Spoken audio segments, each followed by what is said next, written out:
You're listening to the Archetype Effect, conversations redefining power, purpose and leadership for women and the coaches who guide them. I'm Ros Cardinal, leadership coach and creator of the Women's Leader Archetypes. Together we'll explore the real stories, the research and reflections that help women rise with clarity and authentic power. Welcome back to the Archetype Effect. If you've been listening throughout Season 2, you'll know we've covered a lot of ground together. We've talked about power and leadership. We've talked about responsibility and boundaries. We've talked about nervous systems, mental load, shadow patterns, and the ways women adapt to pressure. At first glance, they might seem like very different conversations. Different topics, different challenges, different experiences. But as I've been reflecting on this season, I realised something. I wasn't actually asking 8 different questions. I think I was asking one. A question I didn't fully recognise when I started recording. A question that's been sitting quietly underneath every episode. What happens when capable women slowly begin organising their lives around protection instead of possibility? Not consciously, not intentionally, not because they're weak, not because they failed, but because they're intelligent, because they're adaptive, because they've learned how to navigate complex environments, because somewhere along the way, they learned what was rewarded, what was tolerated, what created safety, and what carried risk. And little by little, often without even noticing, their leadership begins to change shape. Not overnight, but quietly, subtly, the woman who once spoke freely begins editing herself before she speaks. The woman who once trusted her instincts begins second-guessing them. The woman who once experienced power as energy begins experiencing it as responsibility. The woman who once stepped forward naturally begins carrying more and more of the invisible weight around her. From the outside, she may look more successful than ever, more polished, more experienced, more capable. And that's part of what makes this so difficult to see, because the adaptations often look like growth. The strategies often look like leadership. The protection often looks like maturity. But throughout this season, we've been slowing those moments down. We've been looking underneath the surface. Not to judge ourselves or to diagnose ourselves, but to understand ourselves, to understand what happens when leadership becomes carrying, when responsibility becomes vigilance, when care becomes overfunctioning, when protection quietly becomes the organising principle of our lives. And perhaps most importantly, what becomes possible when we begin to see those patterns clearly. Because awareness changes things. It creates space. And space is where choice begins to return. So today, rather than exploring a new idea, I want to step back and look at the season as a whole. I want to revisit the story that's been unfolding underneath all of these conversations. Because I think there's something important sitting at the centre of it. And I think it has everything to do with how women experience power.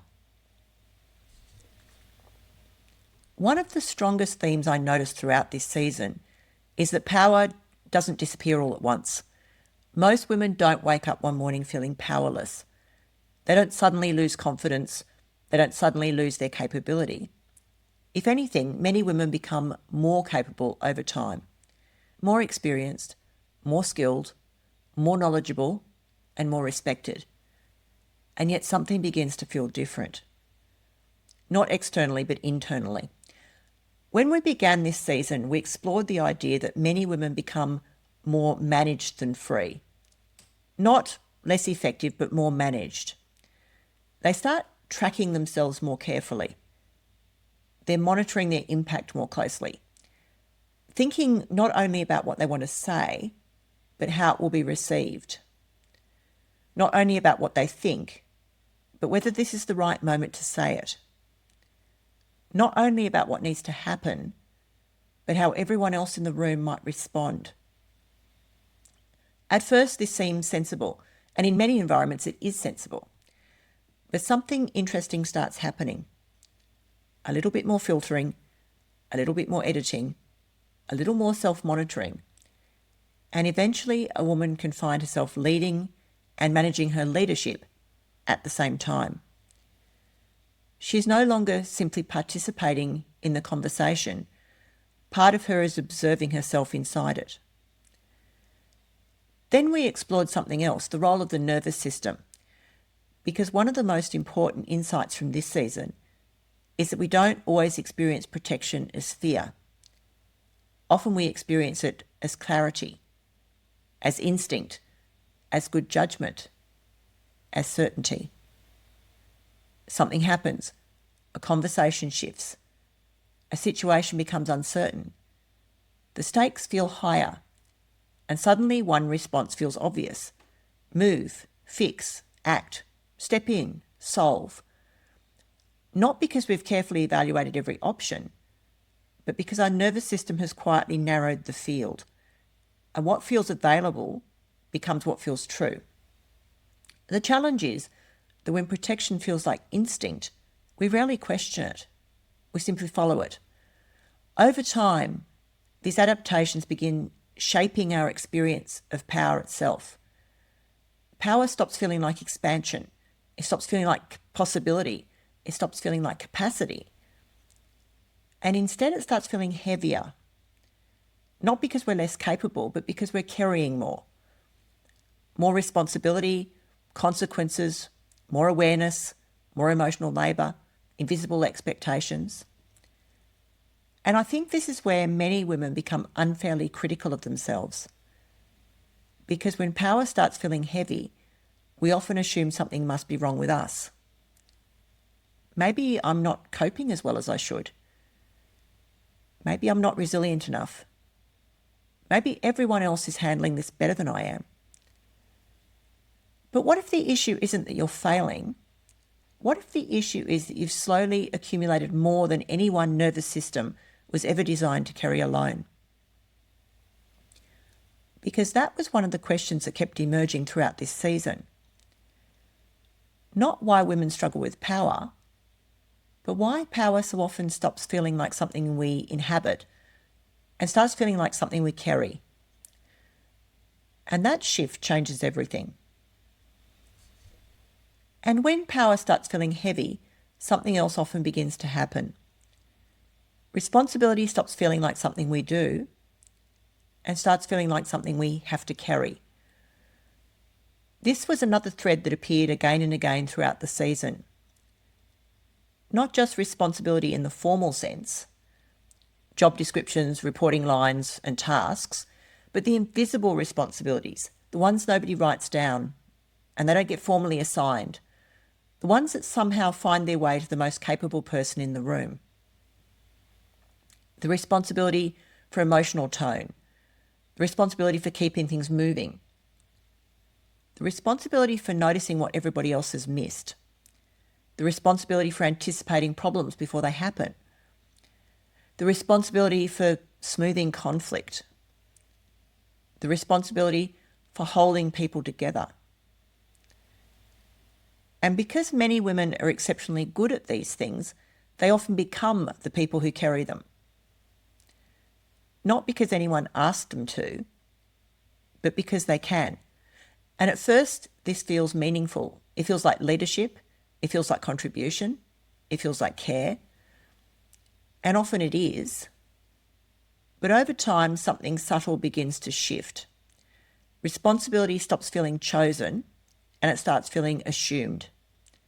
You begin noticing before you're asked, holding before anyone else notices, preparing before the problem arrives, managing the consequences before they happen, thinking ahead, tracking people, tracking outcomes, tracking risks, tracking emotions, and always carrying a little more than's visible.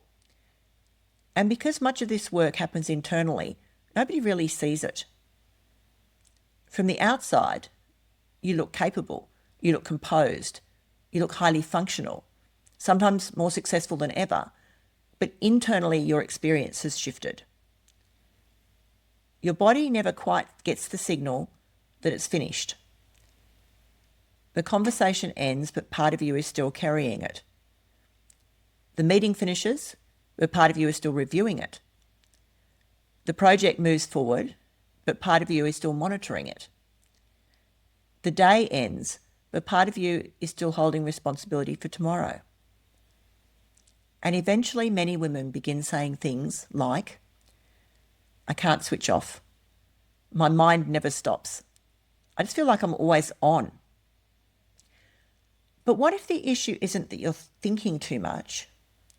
What if you're carrying too much? Because workload and carrying are not the same thing. Workload lives on a calendar. Carrying lives inside the nervous system. You could have an empty afternoon and still feel burdened. You could take a holiday and still feel responsible. You can be resting and still be holding. And I think this is where many women become incredibly hard on themselves because they assume the answer is to become more resilient, more organised, more productive, more efficient. But perhaps the real question is different. Perhaps the question is, how much of what you're carrying was never yours to hold alone? Because when responsibility accumulates in one person for too long, something predictable begins to happen. Capacity narrows, patience shortens, joy becomes harder to access, everything starts feeling heavier than it should, and eventually boundaries become more difficult to hold. Not because women don't know what their boundaries are, but because carrying creates its own kind of pressure. When you're holding everything and everyone together, saying no can start feeling dangerous. Disappointing someone feels costly. Creating friction feels like a risk. Stepping back feels irresponsible. And then the cycle continues. Carry a little more, hold a little more, absorb a little more. Until what began as leadership slowly starts becoming a burden. And for many women, this is the moment where protection starts taking over. Not because they chose it, because the nervous system is trying to survive the weight. One of the most important insights from this season came towards the end, because once we understand contraction, once we understand carrying, another question naturally emerges. What happens when those patterns stay with us for a long time? What happens when protection stops being a temporary response and starts becoming the way we move through the world? This is where many women find themselves feeling confused, not because they can't see the behaviour, because they no longer recognise themselves inside it. They hear themselves say yes when they wanted to say no. They find themselves withdrawing from conversations they would once have entered. They notice themselves becoming controlling, over-responsible, overly independent, or constantly focused on everyone else's needs. And somewhere inside is a quiet thought. This doesn't feel like me. But perhaps the deeper truth is that these responses were never who you were. They were what helped you cope. One of the things we've explored throughout the women's leader archetypes is the idea of shadow patterns. The Hermit, the Tyrant, the Lone Wolf, the Martyr. But I think it's important to understand these, not as flaws, not as weaknesses, not as evidence that something is wrong, but as intelligent adaptations. The Hermit learned that staying small felt safer than being exposed. The Tyrant learnt that control felt safer than uncertainty. The Lone Wolf learned that self-reliance felt safer than depending on others. And the Martyr learned that caring for everyone else felt safer than risking disconnection. At some point, every one of these strategies probably made sense. At some point, they protected something important. At some point, they helped us navigate an environment that felt difficult, unpredictable, or unsafe. The problem is not that these strategies exist. The problem is that the nervous system doesn't always know when the environment has changed. So we continue using old solutions for new situations. We continue protecting ourselves from risks that may no longer be present. We continue responding to current challenges with strategies that were developed years earlier. And because these responses become familiar, they begin to feel like personality. We tell ourselves, I'm just independent. I'm just highly driven. I'm just someone who likes to be in control. I'm just someone who cares deeply about other people. And perhaps all these things contain some truth. But sometimes there's another truth underneath them. Sometimes what we're calling personality is actually protection. Sometimes what we're calling identity is actually adaptation. And I think that's one of the most compassionate lessons from this season. The goal isn't to judge these patterns. The goal isn't to eliminate them. The goal is simply to recognise them. Because the moment we recognise a pattern as protection, something begins to soften. We stop asking, what's wrong with me? And start asking, what has this response been trying to protect? That's a very different conversation. It's a conversation that creates understanding instead of judgment, curiosity instead of criticism, compassion instead of shame. And perhaps most importantly, it creates choice. Because once we can see a protective strategy clearly, we no longer have to live inside it automatically. We can appreciate what it once did for us without allowing it to determine what happens next. And that's where something new begins to become possible. If there's been one word sitting quietly underneath this entire season, I think it's possibility. It's not confidence, certainty, or courage. Possibility. Because one of the things I've noticed over years of working with women leaders is that change rarely begins the way we expect it to. Most of us imagine that change starts when we finally feel ready, when we're confident enough, certain enough, clear enough, when we've figured everything out, when fear disappears. But that isn't usually what happens. In fact, many of the women I've worked with over the years didn't feel particularly confident at the beginning of their next chapter. They certainly didn't feel fearless. They didn't feel completely certain. What changed first was something much quieter. A possibility appeared. A question. An idea. A thought that hadn't been available before. Maybe I don't have to keep doing it this way. Maybe this isn't mine to carry. Maybe I can say no. Maybe I can ask for help. Maybe I can trust someone else with this. Maybe I can take up more space. Maybe I can stop apologising for my ambition. Maybe I can let myself be seen. Maybe I'm capable of more than I've allowed myself to believe. These moments often seem insignificant at the time. They don't feel like transformation. They don't feel powerful. They don't feel like breakthroughs. They simply feel like a slightly different way of looking at something. A crack in a certainty, a widening of perspective. A future that suddenly feels a little less fixed than it did before. And I think that's important because when power contracts, life starts to feel smaller.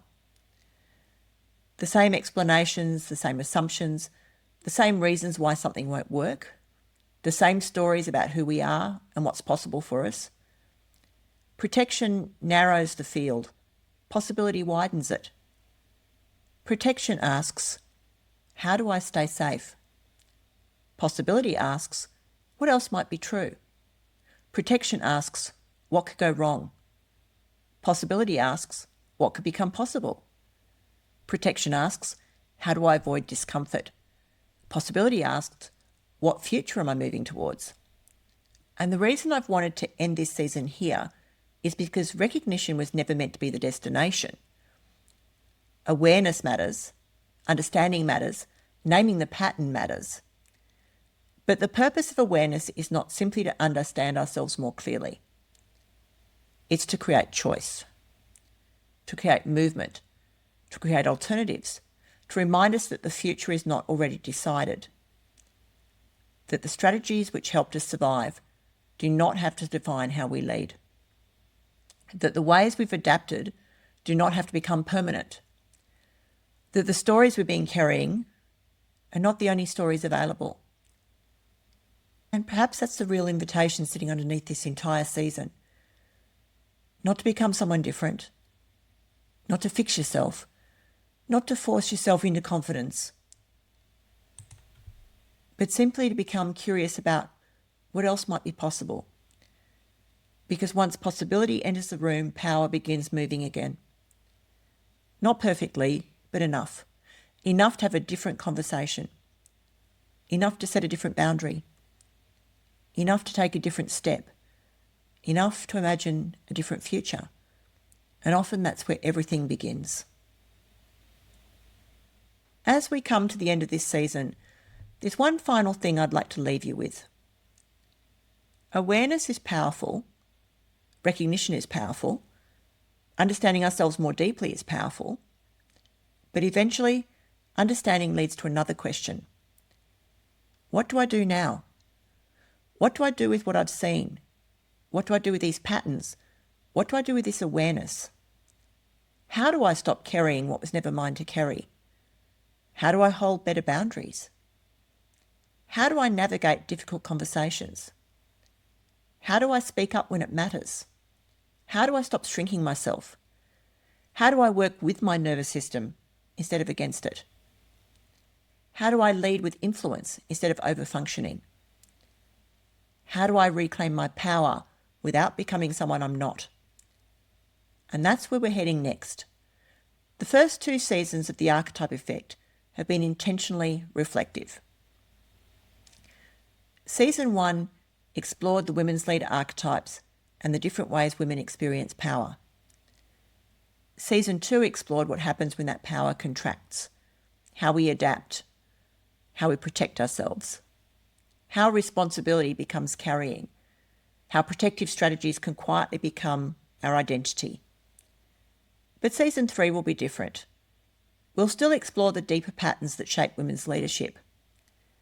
We'll still be curious about what sits underneath behaviour, but we're also going to become much more practical.